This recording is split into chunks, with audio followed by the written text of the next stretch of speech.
Hello friends, welcome back to my channel. ಇವತ್ತು ದೊನ್ನೆ ಬಿರಿಯಾನಿ ಮಾಡ್ತಾ ಇದ್ದೀನಿ. ಹೋಟೆಲಲ್ಲಿ ಯಾವ ರೀತಿ ರುಚಿಯಾದಂತಹ ದೊನ್ನೆ ಬಿರಿಯಾನಿ ಸಿಗುತ್ತಲ್ಲ, ಅದೇ ರೀತಿ ನಾವು ಮನೆಯಲ್ಲಿ ಕೂಡ ಅದೇ ರುಚಿ ಇರುವಂತಹ ದೊನ್ನೆ ಬಿರಿಯಾನಿನ ಈಸಿಯಾಗಿ ಮಾಡ್ಕೊಳ್ಬೋದು. ಯಾವ ರೀತಿ ಮಾಡೋದಂತ ನೋಡೋಣ. ಒಂದು ಫ್ರೈ ಪ್ಯಾನ್ಗೆ 1 ಟೇಬಲ್ ಸ್ಪೂನು ಎಣ್ಣೆ, 1 ಟೇಬಲ್ ಸ್ಪೂನು ತುಪ್ಪನ ಸೇರಿಸ್ಕೊಂಡಿದ್ದೀನಿ. ಸ್ವಲ್ಪ ಬಿಸಿಯಾದ ನಂತರ ಒಂದೆರಡು ಈರುಳ್ಳಿನ ಕಟ್ ಮಾಡಿ ಸೇರಿಸ್ಕೊಳ್ತಾ ಇದ್ದೀನಿ. ಹಾಗೆ ಒಂದು ಅರ್ಧ ಟೇಬಲ್ ಸ್ಪೂನು ಮೆಣಸು, ಹಾಗೆ ಒಂದು 5-6 ಹಸಿಮೆಣಸಿಕಾಯನ್ನು ಹಾಕಿ ಸ್ವಲ್ಪ ಕಲರ್ ಚೇಂಜ್ ಆಗೋವರೆಗೂ ಚೆನ್ನಾಗಿ ಫ್ರೈ ಮಾಡ್ಕೊಳ್ಳೋಣ. ಇದನ್ನು ರುಬ್ಕೊಳ್ಬೇಕಾಗುತ್ತೆ, ಹಾಗಾಗಿ ಚೆನ್ನಾಗಿ ಫ್ರೈ ಮಾಡಿ ಒಂದು ಬೌಲ್ಗೆ ಎತ್ತಿಟ್ಕೊಂಡಿದ್ದೀನಿ. ಸ್ವಲ್ಪ ತಣ್ಣಗಾಗಬೇಕು. ಮತ್ತು ಅದೇ ಕಡಾಯಿಗೆ 1 ಟೇಬಲ್ ಸ್ಪೂನು ತುಪ್ಪನ ಸೇರಿಸ್ಕೊಂಡಿದ್ದೀನಿ. ಹಾಗೆ ಕೊತ್ತಂಬರಿ ಸೊಪ್ಪು ಹಾಗೆ ಪುದೀನ ಸೊಪ್ಪನ್ನು ಸೇರಿಸ್ಕೊಂಡು ಸ್ವಲ್ಪ ಅದೇ ಬಿಸಿಲೇ ಫ್ರೈ ಮಾಡ್ಕೊಳ್ಬೇಕು. ಜಾಸ್ತಿ ಫ್ರೈ ಮಾಡಬಾರ್ದು, ಸ್ವಲ್ಪ ಫ್ರೈ ಮಾಡ್ಕೊಳ್ಬೇಕು. ಇಷ್ಟಾದರೆ ಸಾಕಾಗುತ್ತೆ. ಇದನ್ನು ಸ್ವಲ್ಪ ತಣ್ಣಗಾಗೋದಕ್ಕೆ ಬಿಟ್ಬಿಡೋಣ. ನೆಕ್ಸ್ಟು ಒಂದು ಮಿಕ್ಸಿಂಗ್ ಬೌಲ್ಗೆ ಒಂದು ಅರ್ಧ ಕೆಜಿಯಷ್ಟು ಚಿಕನನ್ನು ಒಂದು 2-3 ಸಲ ತೊಳೆದು ನೀರನ್ನು ಬಸಿದು ಹಾಕ್ಕೊಂಡಿದ್ದೀನಿ. ಹಾಗೆ ಇದಕ್ಕೆ ಸ್ವಲ್ಪ ಮೊಸರನ್ನು ಕೂಡ ಹಾಕ್ಕೊಳ್ತಾ ಇದ್ದೀನಿ.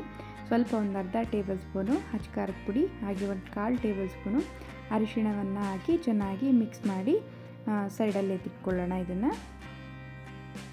ನೆಕ್ಸ್ಟು ಮಿಕ್ಸಿ ಜಾರ್ಗೆ ಈರುಳ್ಳಿ, ಮೆಣಸು, ಹಸಿಮೆಣಸಿಕಾಯಿನ ಫ್ರೈ ಮಾಡಿಟ್ಕೊಂಡಿದ್ವಲ್ಲ, ತಣ್ಣಗಾಗಿದೆ, ಮಿಕ್ಸಿ ಜಾರ್ಗೆ ಹಾಕಿ ಪೇಸ್ಟ್ ಮಾಡ್ಕೊಳ್ತಾ ಇದ್ದೀನಿ. ಹಾಗೆ ಅದಕ್ಕೆ 1-2 ಟೊಮೆಟೊ ಕೂಡ ಸೇರಿಸ್ಕೊಂಡು ಮತ್ತೆ ಮಿಕ್ಸಿ ಮಾಡ್ಕೊಳ್ಳೋಣ. ಈ ರೀತಿ ಪೇಸ್ಟ್ ಮಾಡ್ಕೊಳ್ಬೇಕು ನೀಟಾಗಿ. ನೆಕ್ಸ್ಟು ಗ್ರೀನ್ ಪೇಸ್ಟ್ ಮಾಡ್ಕೊಳ್ಳೋಣ. ಕೊತ್ತಂಬರಿ ಸೊಪ್ಪು ಮತ್ತು ಪುದೀನ ಎರಡನ್ನೂ ಫ್ರೈ ಮಾಡಿದ್ವಲ್ಲ, ಅದನ್ನು ಪೇಸ್ಟ್ ಮಾಡ್ಕೊಂಡಿದ್ದೀನಿ. ನೆಕ್ಸ್ಟು ಒಂದು ಕುಕ್ಕರ್ಗೆ ಎಣ್ಣೆನ ಸೇರಿಸ್ಕೊಳ್ತಾ ಇದ್ದೀನಿ. ಹಾಗೆ ತುಪ್ಪ ಕೂಡ ಸೇರಿಸ್ಕೊಳ್ತಾ ಇದ್ದೀನಿ. ಎರಡು ಚೆನ್ನಾಗಿ ಬಿಸಿ ಆಗಬೇಕು. ಚಕ್ಕೆ ಹಾಕ್ಕೊಳ್ತಾ ಇದ್ದೀನಿ, ಲವಂಗ, ಮರಾಠಿ ಮೊಗ್ಗು, ಸ್ಟಾರ್ ಹೂವು, ಹಾಗೆ ಒಂದು ಅರ್ಧ ಟೇಬಲ್ ಸ್ಪೂನು ಸೋಂಪು ಕಾಳನ್ನು ಹಾಕ್ಕೊಳ್ತಾ ಇದ್ದೀನಿ. ನೆಕ್ಸ್ಟು ಇದಕ್ಕೆ ಈರುಳ್ಳಿನ ಸೇರಿಸ್ಕೊಳ್ತಾ ಇದ್ದೀನಿ. ಒಂದು ದೊಡ್ಡ ಈರುಳ್ಳಿನ ಕಟ್ ಮಾಡಿ ಸೇರಿಸ್ಕೊಳ್ತಾ ಇದ್ದೀನಿ. ಸ್ವಲ್ಪ ಈರುಳ್ಳಿ ಎಲ್ಲ ಚೆನ್ನಾಗಿ ಫ್ರೈ ಆಗಬೇಕು. ನೆಕ್ಸ್ಟು ಕಸೂರಿ ಮೇಥಿನ ಸೇರಿಸ್ಕೊಂಡಿದ್ದೀನಿ. ಕಸೂರಿ ಮೇಥಿ ಬದಲು ಮೆಂತ್ಯ ಸೊಪ್ಪು ಏನಾದರೂ ಫ್ರೆಶ್ ಆಗಿತ್ತು ಅಂದರೆ ಅದನ್ನು ಕೂಡ ಸ್ವಲ್ಪ ಕಟ್ ಮಾಡಿ ಹಾಕ್ಕೊಂಡ್ರೆ ತುಂಬ ಟೇಸ್ಟು ಚೆನ್ನಾಗಿರುತ್ತೆ. ಹಾಗೆ ಒಂದು 2 ಏಲಕ್ಕಿನ ಕುಟ್ಟಿ ಹಾಕ್ಕೊಳ್ತಾ ಇದ್ದೀನಿ. ನೆಕ್ಸ್ಟು ಶುಂಠಿ ಬೆಳ್ಳುಳ್ಳಿ ಪೇಸ್ಟನ್ನು ಕೂಡ ಹಾಕ್ಕೊಳ್ತಾ ಇದ್ದೀನಿ. ಈರುಳ್ಳಿ ಚೆನ್ನಾಗಿ ಫ್ರೈ ಆಗಿದೆ. ಫ್ರೈ ಆದ ನಂತರನೇ ಶುಂಠಿ ಬೆಳ್ಳುಳ್ಳಿ ಪೇಸ್ಟನ್ನು ಹಾಕ್ಕೊಳ್ಬೇಕು. ಹಾಗೆ ಹಸಿ ವಾಸನೆ ಹೋಗೋವರೆಗೂ ನೀಟಾಗಿ ಫ್ರೈ ಮಾಡ್ಕೊಳ್ಳೋಣ. ನೆಕ್ಸ್ಟು ಚಿಕನನ್ನು ಸೇರಿಸ್ಕೊಳ್ತಾ ಇದ್ದೀನಿ. ಮೊಸರು, ಅರಿಶಿಣ ಹಾಗೆ ಅಚ್ಚ ಪುಡಿ ಹಾಕಿ ಚೆನ್ನಾಗಿ ಮಿಕ್ಸ್ ಮಾಡಿ ತೆಗೆದಿಟ್ಕೊಂಡಿದ್ವಲ್ಲ, ಅದನ್ನು ಸೇರಿಸ್ಕೊಂಡು ಸ್ವಲ್ಪ ಚೆನ್ನಾಗಿ ಫ್ರೈ ಮಾಡ್ಕೊಳ್ಬೇಕು.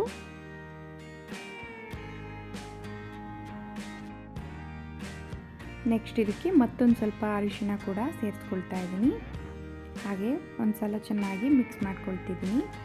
ಹಾಗೆ ಇದಕ್ಕೆ ಉಪ್ಪನ್ನು ಕೂಡ ಸೇರಿಸ್ಕೊಳ್ಳೋಣ, ರುಚಿಗೆ ತಕ್ಕಷ್ಟು. ಉಪ್ಪನ್ನು ಹಾಕಿದ ನಂತರ ಸ್ವಲ್ಪ ಚಿಕನ್ನು ಚೆನ್ನಾಗಿ ಬೇಯೋದಕ್ಕೆ ಬಿಡಬೇಕು. ಚಿಕನ್ನು ಚೆನ್ನಾಗಿ ಫ್ರೈ ಆಗಿದೆ. ಈಗ ರುಬ್ಬಿಟ್ಕೊಂಡಿರೋದನ್ನು ಸೇರಿಸ್ಕೊಳ್ತಾ ಇದ್ದೀನಿ. ಹಸಿಮೆಣಸಿನ್ಕಾಯಿ, ಈರುಳ್ಳಿ ಹಾಗೆ ಮೆಣಸು ಮತ್ತು ಟೊಮ್ಯಾಟೊ ರುಬ್ಕೊಂಡಿದ್ವಲ್ಲ, ಅದನ್ನು ಸೇರಿಸ್ಕೊಂಡು ಚೆನ್ನಾಗಿ ಮಿಕ್ಸ್ ಮಾಡ್ಕೊಳ್ಬೇಕು.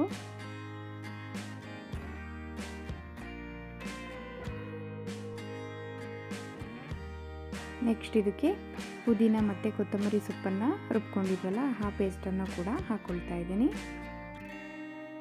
ಹಾಗೆ ಚೆನ್ನಾಗಿ ಮಿಕ್ಸ್ ಮಾಡ್ಕೊಳ್ಬೇಕು. 2 ಗ್ಲಾಸಷ್ಟು ಅಕ್ಕಿನ ಚೆನ್ನಾಗಿ ತೊಳೆದು ನೆನೆಸಿಟ್ಕೊಂಡಿದ್ದೀನಿ. ಈಗ ಇದಕ್ಕೆ ಚೆನ್ನಾಗಿ ಫ್ರೈ ಆಗಿದೆಯಲ್ಲ, ಇದಕ್ಕೆ ಸೇರಿಸ್ಕೊಳ್ಬೇಕು ಅಕ್ಕಿನ ಒಂದು 20 ನಿಮಿಷ ನೆನೆಸಿಟ್ಕೊಂಡಿದ್ದೀನಿ. ಚೆನ್ನಾಗಿ ಸಾಫ್ಟಾಗಿ ಆಗುತ್ತೆ ನೆನೆಸಿ ಹಾಕೋದ್ರಿಂದ. ಈಗ ಸ್ವಲ್ಪ ಚೆನ್ನಾಗಿ ಮಿಕ್ಸ್ ಮಾಡ್ಕೊಳ್ಳೋಣ. ಅಕ್ಕಿ ಹಾಕಿದ ತಕ್ಷಣ ನೀರು ಹಾಕೋದಕ್ಕೆ ಹೋಗಬೇಡಿ. 1-2 ಮಿನಿಟ್ಸ್ ಹಾಗೆ ಸ್ವಲ್ಪ ಚೆನ್ನಾಗಿ ತಿರುಗಿಸ್ಕೊಳ್ಳಿ. ಆನಂತರನೇ ಇದಕ್ಕೆ ನೀರನ್ನು ಸೇರಿಸ್ಕೊಳ್ಬೇಕು. ನೋಡಿ, ಸ್ವಲ್ಪ ಕುದೀತಾ ಇರುವಾಗ ನೀರನ್ನು ಸೇರಿಸ್ಕೊಳ್ತಾ ಇದ್ದೀನಿ. ಅಕ್ಕಿ ನೆನೆಸಿರೋದ್ರಿಂದ 1-2 ಗ್ಲಾಸ್ ಅಕ್ಕಿಗೆ 3 ಗ್ಲಾಸಷ್ಟು ನೀರಾದರೆ ಸಾಕಾಗುತ್ತೆ. ಈಗ ಒಂದು ಸಲ ಚೆನ್ನಾಗಿ ತಿರುಗಿಸ್ಕೊಳ್ಬೇಕು. ಉಪ್ಪು ಎಲ್ಲ ಕರೆಕ್ಟಾಗಿದೆಯಾ ಈಗಲೇ ಚೆಕ್ ಮಾಡ್ಕೊಳ್ಬೇಕು. ಹಾಗೆ ಲಾಸ್ಟಲ್ಲಿ ತುಪ್ಪ ಕೂಡ ಸೇರಿಸ್ಕೊಳ್ತಾ ಇದ್ದೀನಿ. ತುಪ್ಪ ಹಾಕಿದ ನಂತರ ಲಿಡ್ಡನ್ನು ಕ್ಲೋಸ್ ಮಾಡಿ 2 ವಿಜಿಲ್ ಬರೋವರೆಗೂ ಬಿಡಬೇಕಾಗುತ್ತೆ. 2 ವಿಜಿಲ್ ಆಗಿದೆ. ಈಗ ಮೇಲ್ಗಡೆ ಇರ್ತಕ್ಕಂಥದ್ದು ಚಕ್ಕೆ, ಬಿಸು, ಲವಂಗ, ಸ್ಟಾರ್ ಅದೆಲ್ಲ ತಗೊಳ್ತಾ ಇದ್ದೀನಿ, ತಿನ್ನೋವಾಗ ಸಿಗಬಾರ್ದು ಅಂತ. ನೋಡಿ ಈಗ ಮಿಕ್ಸ್ ಮಾಡ್ಕೊಳ್ತಾ ಇದ್ದೀನಿ, ಎಷ್ಟು ಚೆನ್ನಾಗಿ ಕಾಣ್ತಾ ಇದೆ ಅಂತ. ಅನ್ನ ಕೂಡ ತುಂಬ ಸಾಫ್ಟಾಗಿ ಉದುದ್ರಾಗಿದೆ. ತುಂಬಾ ರುಚಿ ಚೆನ್ನಾಗಿರುತ್ತೆ ದೊನ್ನೆ ಬಿರಿಯಾನಿ. ಇದಕ್ಕೆ ಸ್ವಲ್ಪ ತುಪ್ಪನ ಜಾಸ್ತಿನೇ ಹಾಕಿ ಮಾಡಬೇಕು. ನೀಟಾಗಿ ಮಿಕ್ಸ್ ಮಾಡಿ ಬಿಸಿ ಬಿಸಿ ಇರುವಾಗಲೇ ಮೊಸರು ಬಜ್ಜಿ ಅಥವಾ ಚಿಕನ್ ಸಾಂಬಾರು ಜೊತೆ ಇದನ್ನು ಬಡಿಸಿದ್ರೆ ತುಂಬಾ ರುಚಿ ಚೆನ್ನಾಗಿರುತ್ತೆ. ನೋಡಿದ್ರಲ್ಲ ಯಾವ ರೀತಿ ದೊನ್ನೆ ಬಿರಿಯಾನಿ ಮಾಡೋದು ಅಂತ. ಇದೇ ರೀತಿ ನೀವು ಟ್ರೈ ಮಾಡಿ. ಈ ವಿಡಿಯೋ ಇಷ್ಟ ಆದರೆ ಪ್ಲೀಸ್ ಒಂದು ಲೈಕ್ ಕೊಡಿ. Thank you.